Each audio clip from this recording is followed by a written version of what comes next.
It's not your fault your friends don't call you. It's not. And I need you to actually believe me when I say that. I do. Matter of fact, I need me to believe me when I say that. That's how serious I am about it. Because loneliness loves to convince you that it's personal, that you must have done something, that you're forgettable, boring, too much, or not enough. But the truth is bigger than you. I want to say what the truth is. We're going to unwrap the whole thing right now. Capitalism has made devotional friendships almost impossible. And that loss is not small. We don't talk about how painful it really is. How truly painful it really is. How many phone calls never happened that would have made you laugh until your stomach hurt? How many late night conversations? How many shared meals? How many I'm right outside, come downstairs moments that just never existed?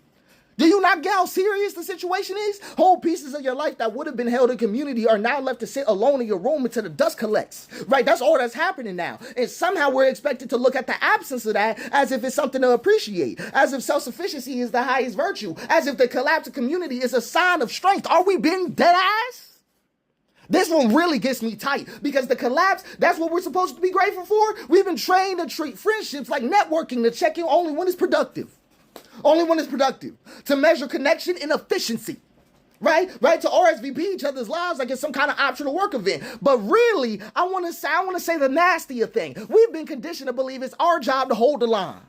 To hold the line. That if the thread breaks between us, that it must be because we stop pulling. So we overcompensate. We send the text. We make the plans. We hold the door open with our arms until they get tired. And then, guess what happens?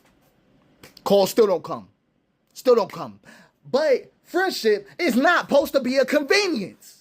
And I'm really saying that. It's supposed to be a devotion. It's not I'll fit you in when I can. It's I'll hold space for you because you matter to me. It's not reactive. It's intentional. It's not only showing up in a crisis. It's staying up when there's no crisis. And some people don't know how to stay when there's no crisis.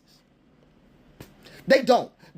So what do you do in a time like this? Because I understand when culture tells you that relationships are optional, but your heart knows they're essential, right? So I want you to get this. You need to stop measuring your worth by the frequency of someone else's call. That's what it's going to come down to. You need to start planning yourself where you're met with reciprocity, where energy flows both ways instead of just going on one side of the conduit. Because when you pour, I want to see people pour back. That's what I want to see.